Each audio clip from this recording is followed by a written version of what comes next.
Օր-օրի պայքար էր գնում իմ կյանքի համար, ոչ ոք չգիտեր, ես կապրեմ թե ոչ, բայց ես գիտեի, որ ապրելու եմ, քանի որ Աստված էր ասել։ 2 շաբաթ անց վիճակս համեմատաբար թեթևացավ, ինձ հիվանդասենյակ տեղափոխեցին։ 1 ամիս այնտեղ մնացի, ոտքերս գիպսի մեջ ինձ դուրս գրեցին, հետո 1 ամիս տանը գիպսի մեջ, հետո հանեցին դրանք եւ առաջին անգամ 4 ամիս անց իմ վթարից հետո ես իմ ոտքով գնացի եկեղեցի։ Ոչ ոք չէր հավատում դրան, բայց ես կարողացա շարունակել կրկին ծառայել։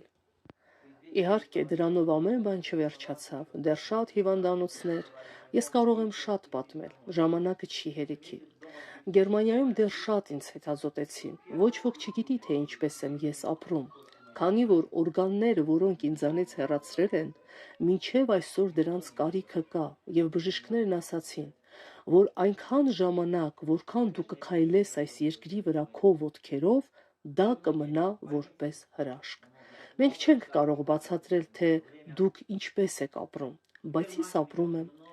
Ինձ արգելել են շրջագայել, կատարել այս բոլոր ուղևորությունները, քանի որ 2013 թվականին այստեղից ռուսական սահմանից ինձ բժշկական ավիացիայով են տեղափոխել տուն Գերմանիա։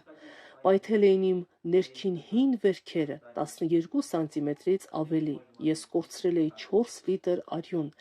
եւ ինձ հետ տարան Գերմանիա, այնտեղ հոսպիտալում ես ուշքի եմ եկել, նորից կանչել են իմ ամբողջ ընտանիքին, որպեսզի ինձ հրաժեշտ տան, բայց ես ուշքի եկա։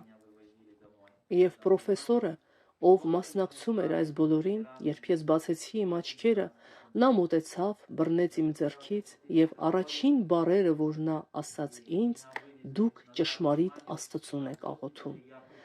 Մենք ձեզ փրկելու որևէ հնարավորություն չենք ունեցել, շատ հեռու է եղել,